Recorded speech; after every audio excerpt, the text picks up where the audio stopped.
Hi, this is Fran with Stampendous, and it is definitely going to be Christmas in July this week because our video lesson number 118 is going to feature all kinds of interesting things you can do with this one clear set called Poinsettia Season. And we're going to jump right in with some simple things and then go to more advanced. And the next week we'll feature another one and then this one last.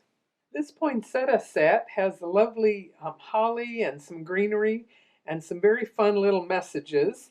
And I just wanted to make sure to remind everybody about how poinsettias come in such an array of different colors. And I'm taking my inspiration here from my mom's favorite tablecloth.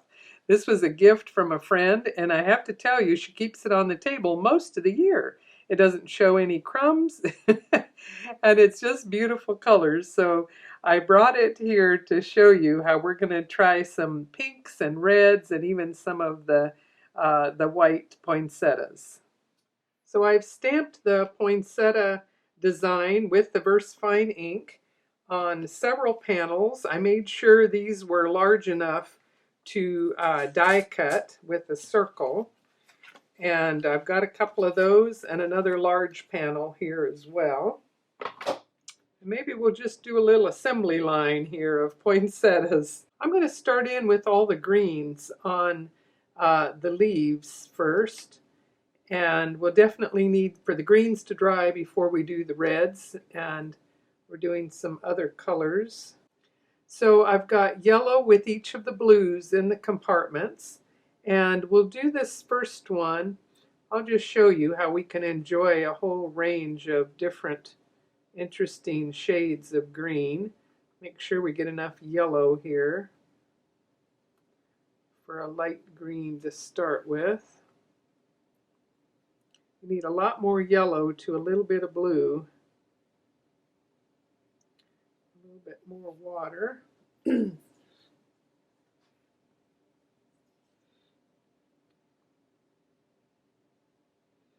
So this one we'll do, oops, that's still darker than I want here. A light green. And with a lot of poinsettias, the leaves and the petals are not that different, and you might have some reds coming into the greens, and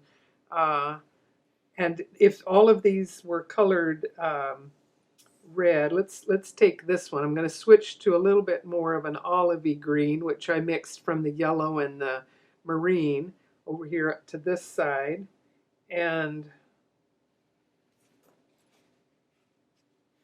let's see here. I'm going to make the ones that I've drawn a little bit more of the lines.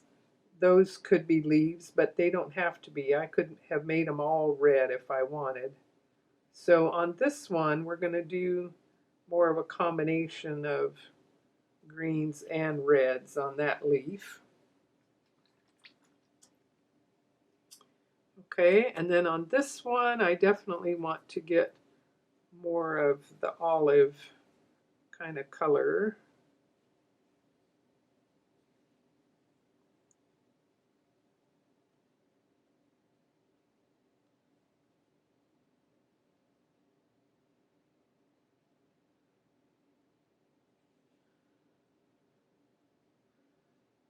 And with more of the blue, I can come back in, and by doing darker just under the petals, that will add some dimension.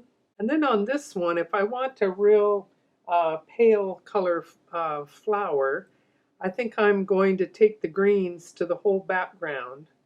So let's start with some light greens here, but then let's take the greens all the way out to the background. I haven't taped the edges, but if I were going to die cut this one into a circle, I do want to make sure I've gone far enough to not have any white edges. And instead of a flat background, I'm intentionally going to go light and dark and different shades of greens.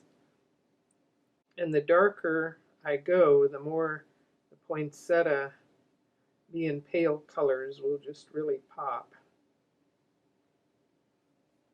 Actually, I've got my die with me so I can check and make sure. Okay, not all of that's going to show. I do want some really dark greens.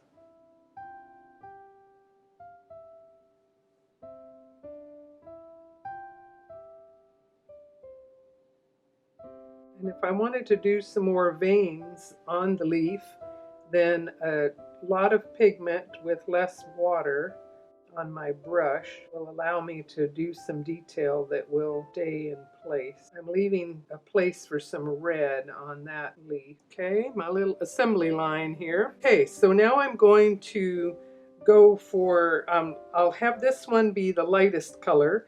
I'll do this one in the pinks, and then I'll do deeper reds on these. So I'm going to start where I can go over most of this with a couple of big strokes here. And then I'm going to let that dry a little bit. And I'm going to go to a deeper shade on this one. And again, the small petals here at around the center would be the most forward, so those would be the lightest, and we'll go darker in behind. And again, I'm leaving little bits of white here and there intentionally. But now let's step it up, and let's come in behind those little leaves. This one is behind, so we'll have that darker. And again, because these are all going to lighten a little bit as they dry, okay? And then I could maybe spread out some of these washes along the lines of the veins. Okay, this one is very light, so again, with a drier brush, let's just do... One thing about poinsettias, they have very pronounced veins in the petals.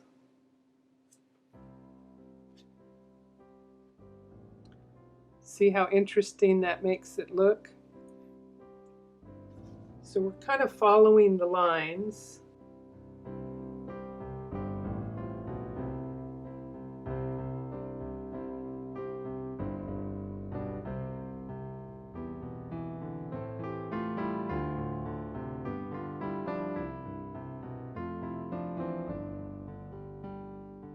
So now I want to add deeper colors here. And now that I have this strong red on my brush, I remembered I'm going to do this leafy petal here. Maybe even add a little bit. So I'm looking for where a petal is behind another one, or there might be a shadow down in here to the center. And that's where I'm adding deeper color. With a damp brush, I'm going to merge those bits of red with the green a little bit more. Lift a little bit.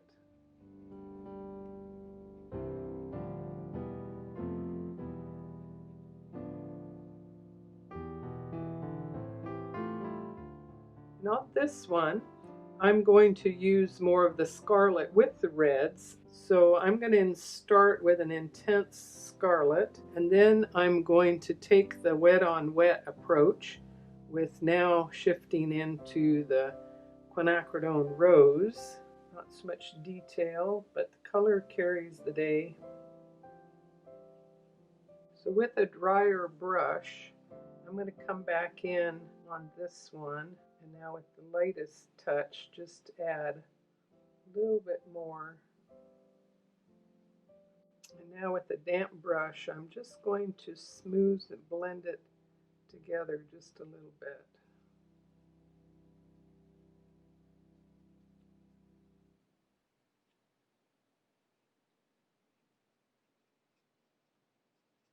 Okay, and with this one, I'm going to add a bit more to it so that value-wise, I'm a little bit more in between these three. And I'm going to go ahead and add a bit of this scarlet to give this one some interest. And then on this one, I want to really give it some punch and go with some even deeper colors. So I'm going to go to my rose with the marine in this compartment and mix more of a magenta or even a burgundy kind of color. Okay, and since I had such bold colors of rose and scarlet, now I need a really deep value for this to show up. And just a little bit here and there will make it look like it all fits together. I'm leaving some white in the middle to be able to add some yellow. Okay, and that damp brush now is softening, blending the colors a little bit more. Okay, and I'm just sort of squinting at it and taking a look and deciding where I might add a little bit of some color here and there. My mom has a beautiful poinsettia on the counter that's been there since it was gifted to her at Christmas, and it's still looking beautiful. And the rich reds are just really something.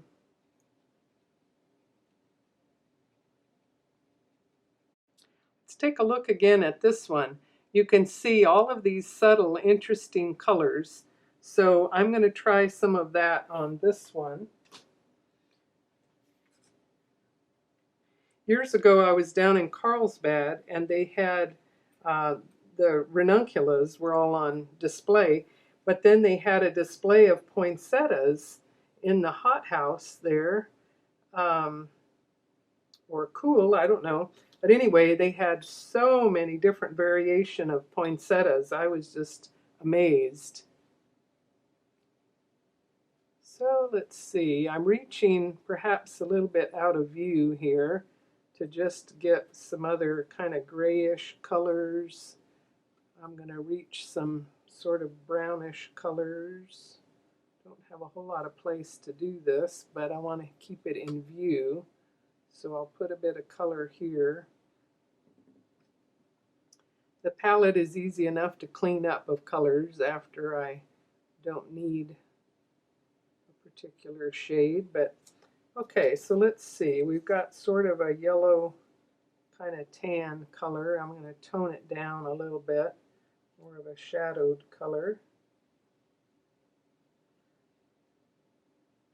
So this one, I've actually not tried it before, and it may look a little bit strange starting with this color.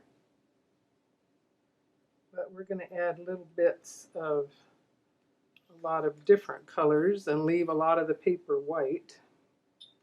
And the green behind it is what's going to make it pop. So now let's do some very soft pink. And even the pink, I may kind of mix it over here to tone it down a little bit. Okay. And again, now I can use these colors where it might be a little bit more shadowed or along the veins. But to leave a lot of the white. Oh, that's kind of fun.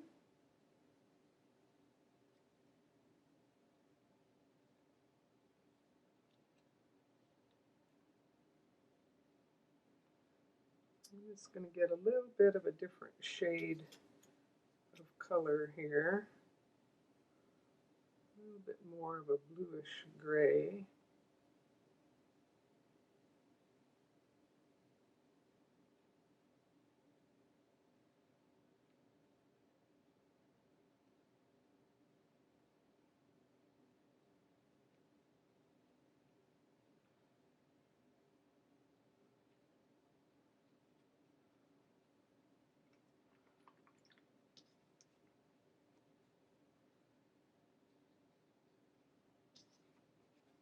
I'm even going to lift and blot some of that away.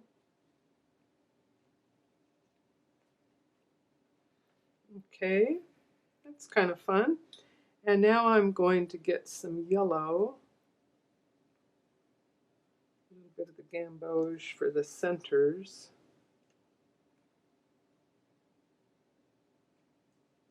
The centers are actually like little tiny yellow blossoms, but since they're so small in comparison to the rest of the flower, I just did some little circles.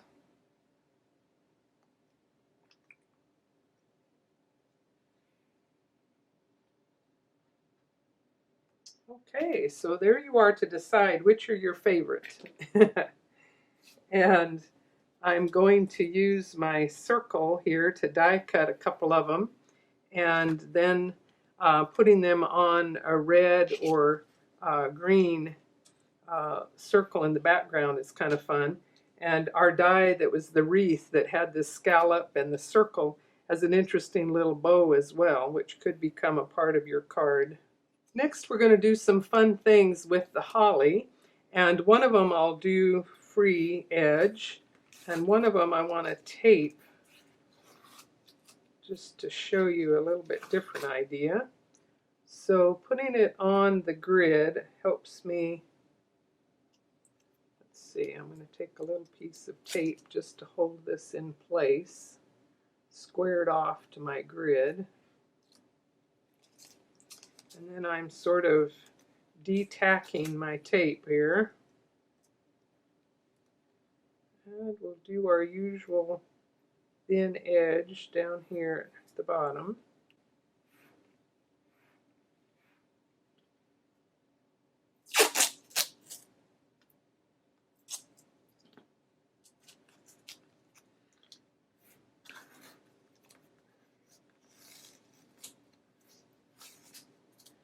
Okay, so now I'm also going to add another piece of tape. And let's take this one further up. The grid is helping me go straight across, hopefully. Okay, and I'm not going to worry about the edge out here. So now let's do some stamping.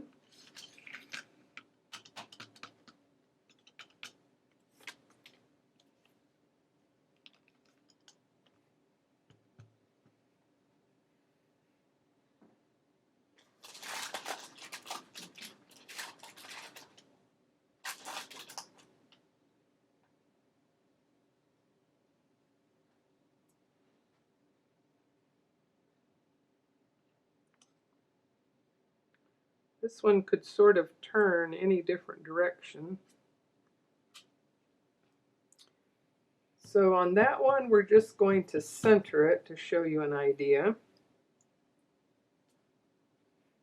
And on this one, I'm going to fill in between these taped lines here and create a border. Oh yeah, that works. If we turn it around, it really fills in any space in between.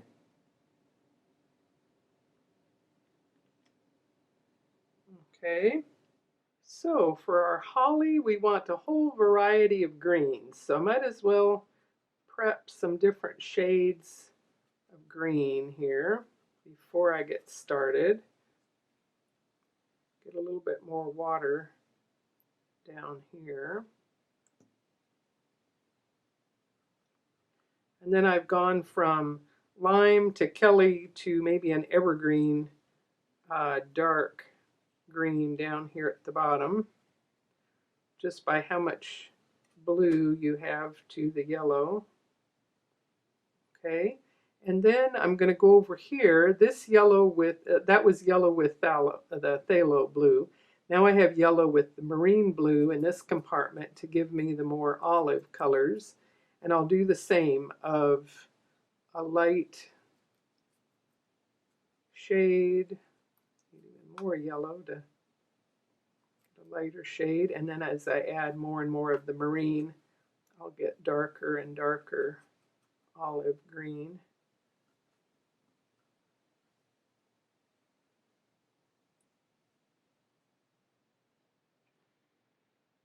Okay. So with this one, let's start with we're going to leave the red berries till last so that doesn't, we don't have to wait for it to dry. But I'm going to start with the lightest greens first on my holly. This one is behind, so it might be a little bit darker. So if I do a wash of green all the way across, that's going to remain as highlights. So let's just do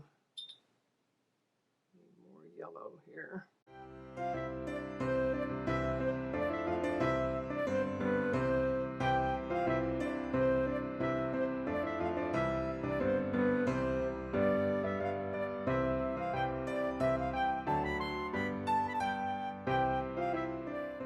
So this is where I'm going with my fun border. Isn't that interesting? So a whole different range of greens is what we're looking for. So now we'll just keep working around and adding.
Now I wanted to try something interesting here with the holly leaves, and I'm on a cutting mat and I have my craft knife. I'm going to cut along the edge of the holly leaf and make sure I cut it to a point that is going to allow me to lift a couple of these holly leaves and make it more three-dimensional without painting a second one. You could paint a second one and cut out a couple of the leaves and pop it up that way. This way it's going to stay connected, but I'll be able to lift it here.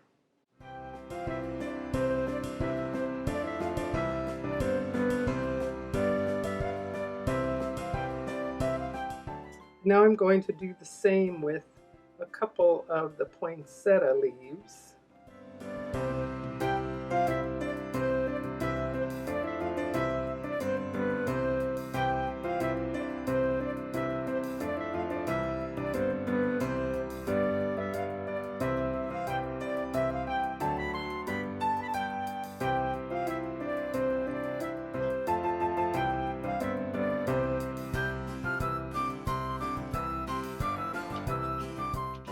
So let's do the reveal here.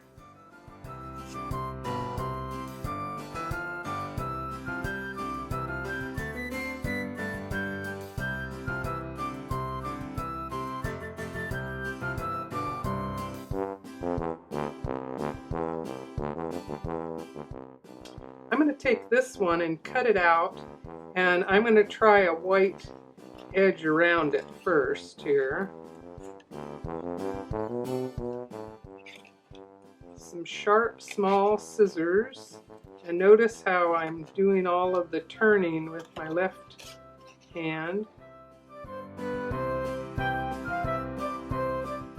Okay, so let's do a couple other background things and then we'll see how it all comes together.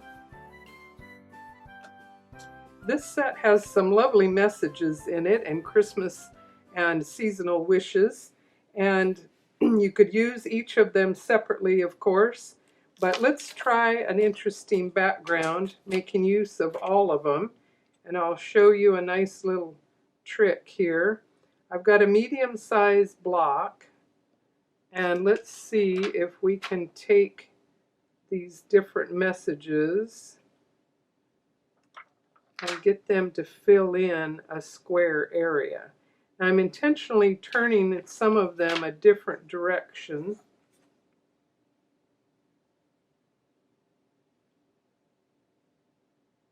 Let's see how they're going to best fit here.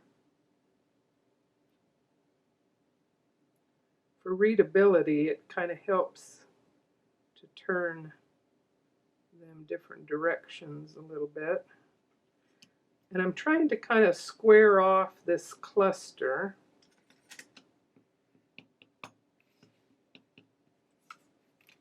Let's test it on some scrap paper.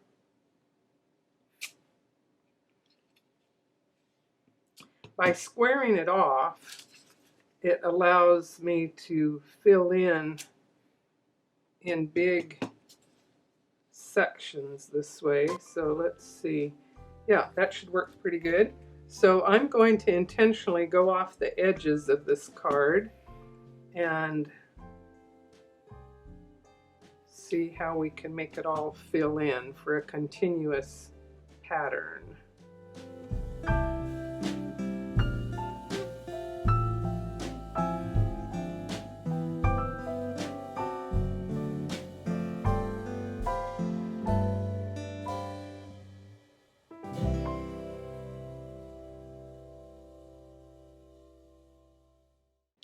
So that's a quick way to create a background.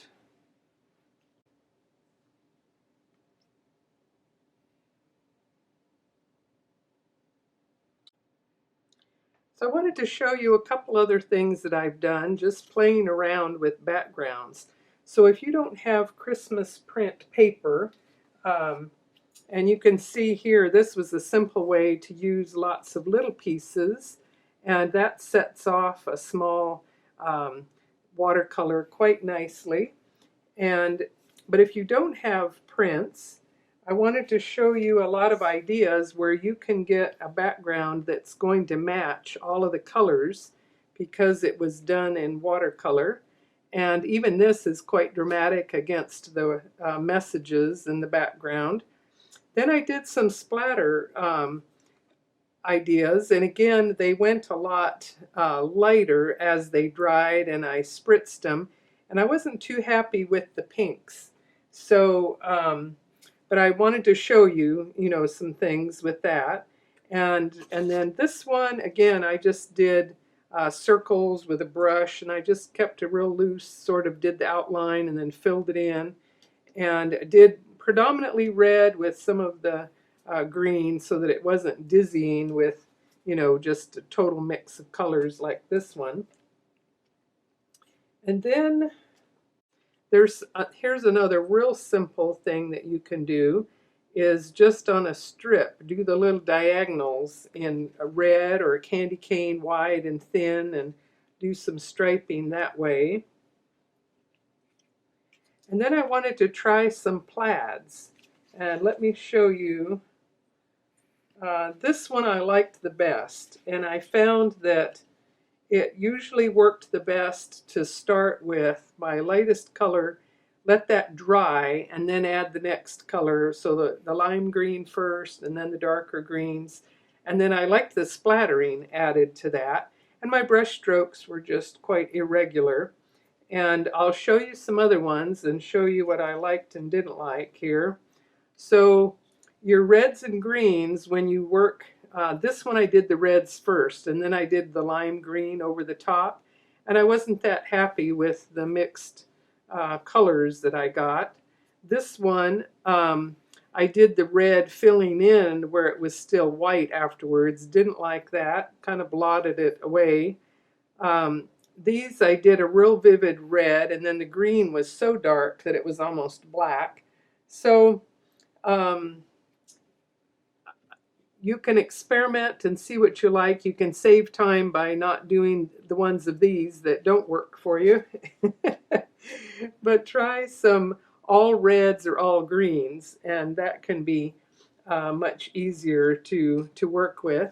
And then I wanted to show you some real fun, crazy backgrounds and just show you how these different designs will really pop against a backdrop. And if you do mostly reds and mostly greens, that's easier than trying to get the two to work together without mixing in to some strange dark colors. So if you saw last week, you know where I'm going with this.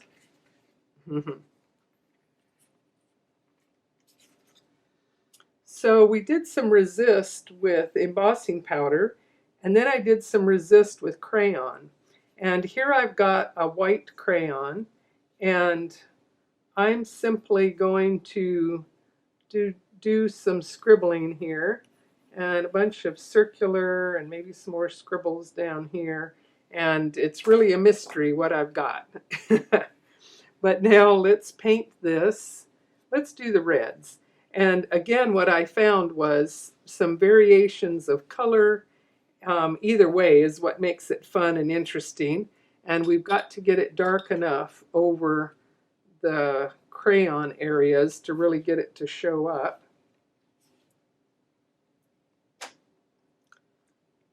I'm going to try something else here that I haven't tried before, but I thought for a plaid, let's see if I can do some resist lines, okay?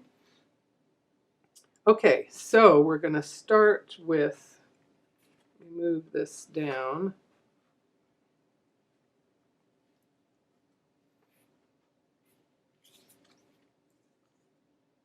I want a nice vivid red. So this one I'm only guessing, kind of, okay, find my crayon lines here.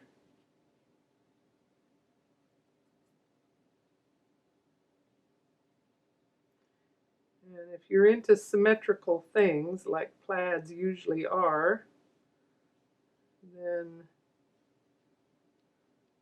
you can make these bands about the same width. And then I'm going to do red through the middle here.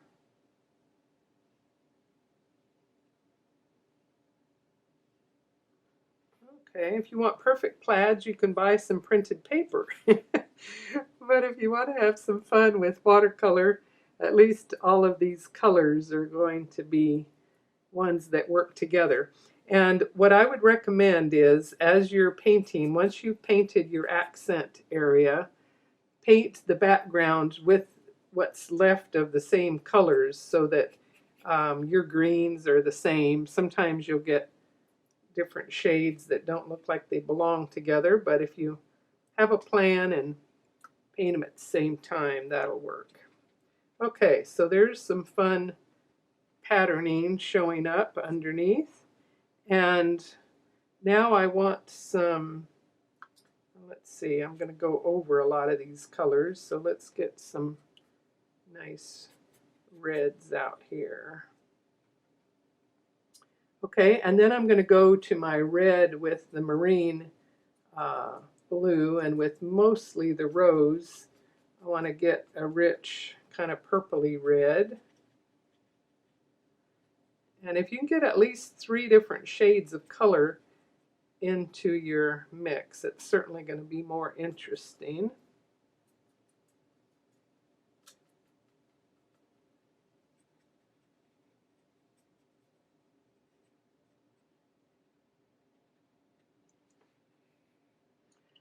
And again, as I go along, I could spritz and get the colors moving around even more. But since they're not all that dark at this point, I'm not going to do that on this one and try to just keep getting some rich color. So now I've got the scarlet, and I'm filling in with that. With this look, I tend to like to get all the way out to the edges. Sometimes a little bit of white on the edge is distracting.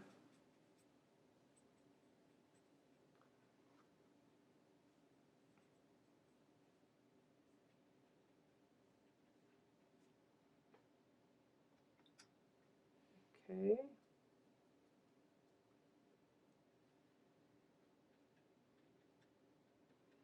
Enhance my reds a little bit. I have to replenish my red paint in my palette pretty soon. Okay, so now let's go back to this one and add an even darker red.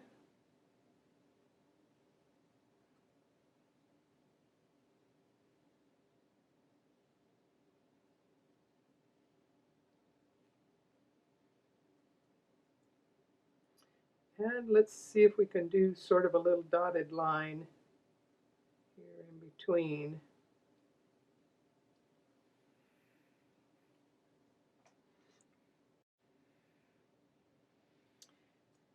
And then to do some splattering, I need some really dark purpley red here to show up.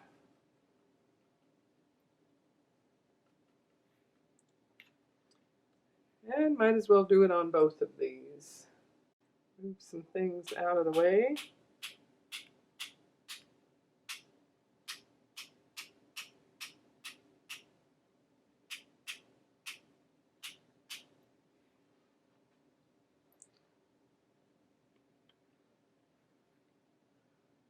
Okay, and then if we want to be daring, we could spritz this and move some of those little tiny splatters and let them spread out. I'm going to try a couple other card ideas here where I'm going to incorporate the message into this one panel.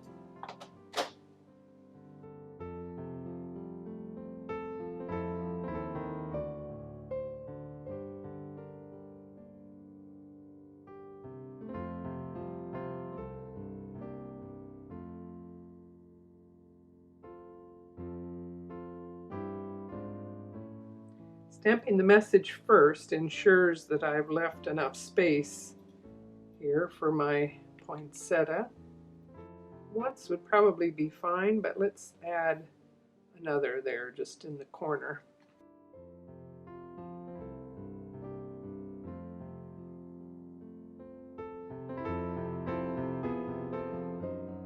I'm going to paint these the quick and easy way, assuming that you have a whole bunch of Christmas cards that you're going to make.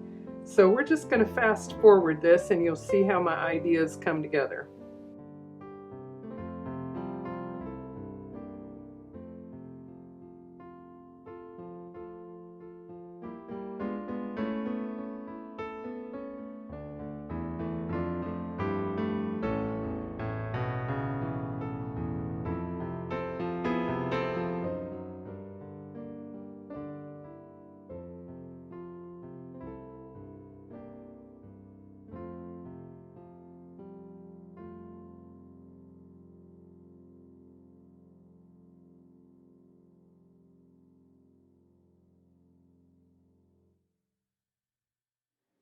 Now I want to add something to this, and I wanted to make sure it was dry,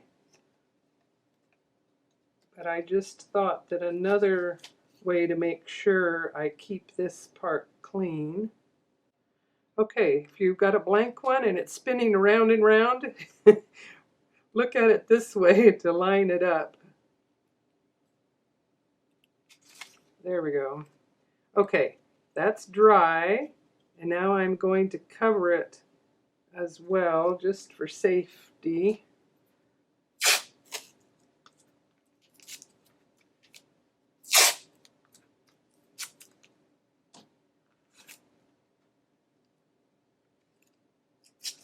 I'm going to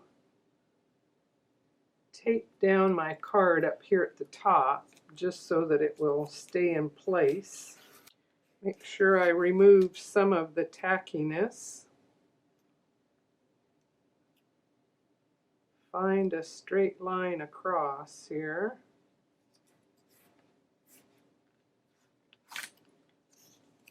Remove some of the tackiness on this one. And let's see, let's make this band go across here. Okay.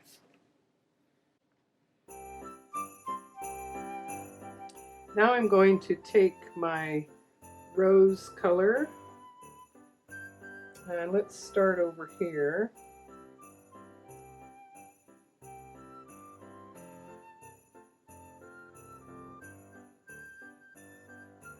I'm going to do a wide band, a narrow one, and another wide, like a candy cane border here.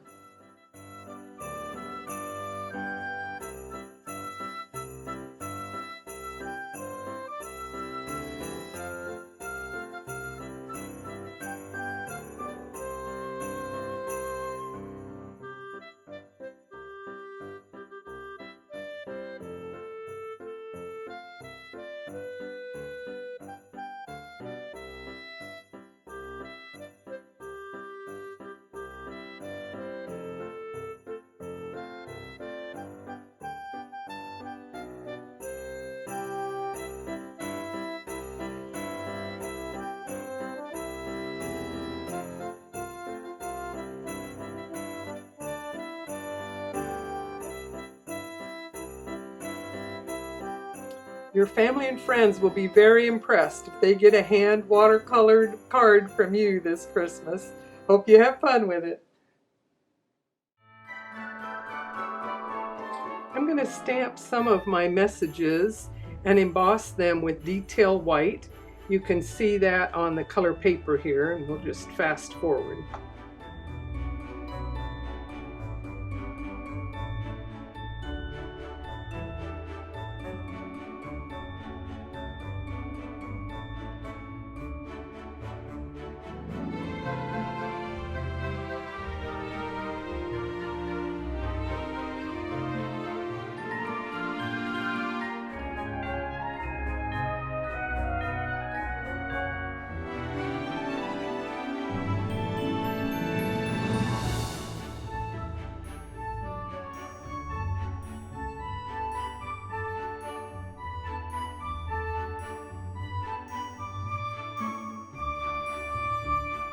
So for a quick review here of our poinsettia season, if you're out to make a whole bunch of Christmas cards and you want to do some quick little watercolors, you might opt for the simplest option right here, and with a ribbon or something just get a beautiful, very quick possibility. And if you have printed papers, that's certainly a way to step it up. And then if you want to try some of the more elaborate ideas that I've shown you here for a couple of special cards, you've got lots of different ideas that you can put together to create your own unique Christmas card this year. So here it is, Christmas in July, and next week we will do more Christmas in July. See you then. Bye-bye. Here's a gallery of finished cards.